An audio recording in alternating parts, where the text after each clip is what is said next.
I am a little concerned about getting this back in. It's very tight up there. So welcome back to the channel, guys. Today we are going to be working on my E90 335 Xi. I don't know if I mentioned it before to you guys, but I was having an issue with the X drive on it, where I got the trifecta, I believe they call it, where you have the 4x4, the ABS, and then there's another one that comes on the dash light. And essentially what happens is the transfer case, which is right here under the car, is unable to actively distribute all the power and slip the wheels as you drive and turn and all sorts of things. I don't really know all the specifics to it, but I just know that for my car it was making a grinding noise. It was making all sorts of weird noises. So the first step naturally that I took, let me get some light here. The first step that I naturally took was this motor right here. I went ahead and changed it out, and what the intent there was, as a quick fix, hopefully you guys can see this better, as a quick fix, this actuator motor sometimes goes out. So I took a chance, went ahead and put that in, because I wasn't hearing it trying to engage. Sometimes I would hear it, sometimes I wouldn't, so I'm like, oh well, it's got to be this motor. Turns out not the motor. Put the new motor in, and then it was definitely engaging, but I immediately got the three lights, and then it was making all sorts of grinding noises and whatnot. So for the longest time, what I did was I simply disconnected my front shaft, and the car was actually rear-wheel drive. So that was pretty sweet. But eventually I didn't want to get it fixed, because you know the car does break loose quite often with just a rear-wheel drive. So to fix that, I am removing the transfer case, and we're going to go ahead and rebuild this bad boy. I wanted to show you guys just how tight it is in here and what I'm going to try doing here, so hopefully you can benefit from it. To try to get adequate amount of space to take this transfer case off, it appears that you have to take off the exhaust, and if your exhaust is anything like mine, you got this sweet rusted, you know, bolts and screws and all sorts of stuff underneath, that when you try to take that off, now you break this, and next thing you know, transfer case turns into an exhaust job.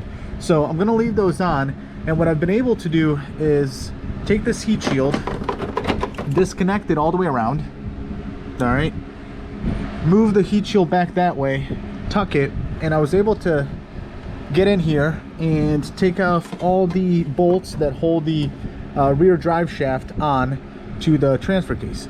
So what that allows you to do then is sneak your hands up here and get all the bolts that are on the transfer case. Now, I don't know that I can see all the bolts from here, but I'm going to try to point them out to you guys, and then when I get the transfer case out, I'm going to go ahead and show them to you. But I'm trying this out, and you can actually get to all the bolts, and the way you can tell which bolts hold the transfer case on is they're slightly larger, although your socket will still fit these smaller ones. So there's smaller ones that hold the transfer case together. So this seam here, right, that's your transfer case, that's how it comes apart. These aren't the bolts you're trying to take off. You want to take off the bolts that mate this line here to the transmission, which is this part here. All right, so here's a good example. Here's one which is slightly larger than that guy right there. All right, and you can see that it's holding on. Maybe you can't, it's kind of hard to show on camera, but you can see it's holding on because it's going this way, and it is mating the two surfaces together. So here's the, I can't show that to you guys. Anyway, you'll be able to see it when you're doing it, because it's holding this to the transfer case, which is over here. So you're able to get both of these here with the with just the socket and the extension. A swivel extension probably good, but the major thing here that you want to do is you want to take the brace off and let this hang down a little bit, and eventually when you take the transfer case off, you're going to relieve the pressure. But it's so tight in here that you have to do that. All right, the other bolt is, or the other few bolts are actually up here. There's my hand. Oh, there it is. It's actually up here, and that's one of them, right? Right. Hold on. Nope, that's not one of them. Sorry. The other bolt is up, or two bolts, or one bolt, I don't know how many, but I got to figure out. They're up here. Now, one of the things that's beneficial is the bolts that hold, like for example, this bolt here that I'm touching with my pointer finger. See how it goes into the ear of the transmission right there? All right. It has a dimple, so if you run your finger on the transfer case, it's got a dimple, you can figure out where those bolts are, because the one all the way up there I'm not going to be able to see, but I know that it exists because there is a receiving ear, or whatever you want to call it, all the way up there at the tip of my finger. And the hole, luckily, is on this side, which means the bolt is on the left side. And then this one here is the sneaky one, and this is a good comparison for you guys to see, because this guy here holds the transfer case on, while these two, the upper one and the lower one, are the ones that hold the transfer case together. And you can tell that because if you look, where is it? You can tell that because you can see this bump right here. All right, and if you line that bump up, it lines up with this guy right here. Sorry, it's kind of hard to show all this under the car, but the next steps are, I'm going to go ahead and undo this here. We're going to leave the motor on, and I'm going to pull the transfer case off, and then hopefully we can take a look at outside the car.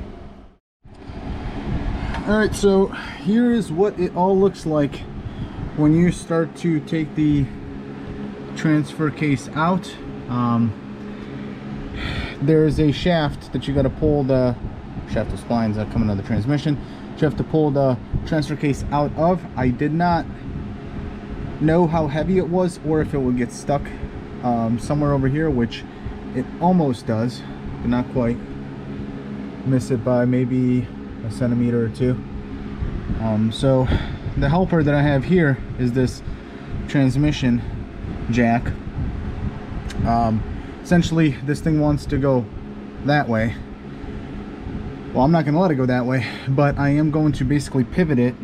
As you can see how scary this is. I'm going to go ahead and pivot it on this guy here. As I lower it, I basically control which way it's moving. So this is holding it up, and I'm basically just angling it to come out. But it looks like you are able to get this out without the exhaust coming out, but it is super tight. I mean, you basically have to scrape the inside here. You know, the engineers here really thought about this and got close with it, and you can get it out. I'll go over how you take out the bolts. For the top, it is kind of tricky, but it's possible. So give me a few minutes, I'm gonna get this out and we're gonna talk about that.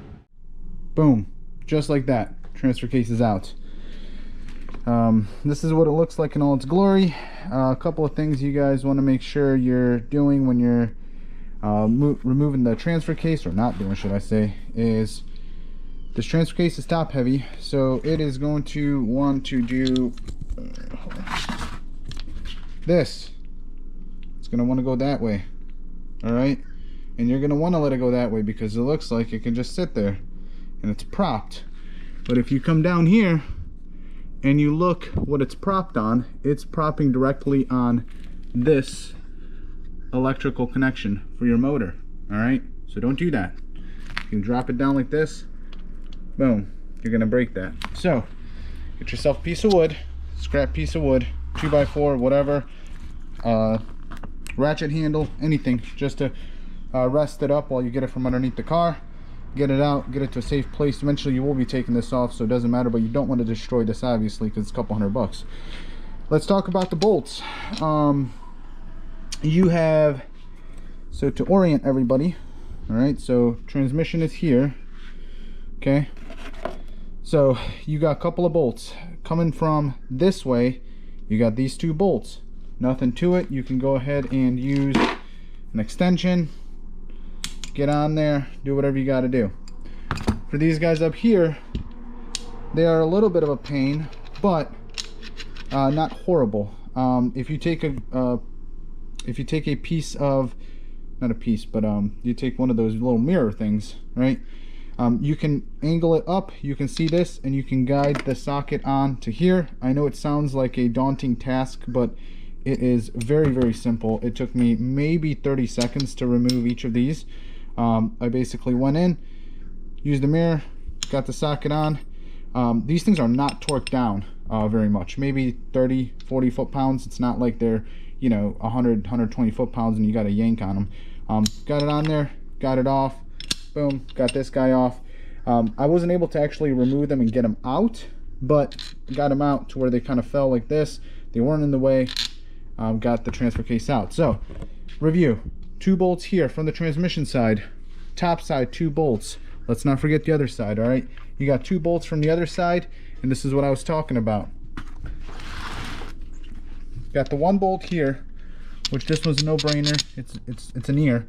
Then you got this last guy down here that's in between the 2 bolts, and that's the guy that's protruding out here, and that's it. All right, you do have a pin here that centers your transfer case onto the transmission, and that is it. So keep these set aside.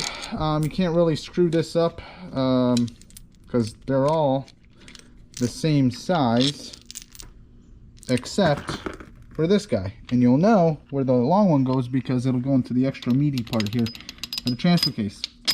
That's what it looks like. Let me just verify before I say this, but I'm gonna take a while, I guess, and say, oh, okay, never mind, they are steel. Sometimes there's some of the bolts on here are aluminum, so you think you can just go ahead and pick them up with a magnet, and you can't. So, but you can't do that with here, so you might be able to actually use a magnet to fish these back in, because I am a little concerned about getting this back in. It's very tight up there. So, but we'll get to that point after we rebuild the transfer case. Now, next order of business, we're going to remove the motor.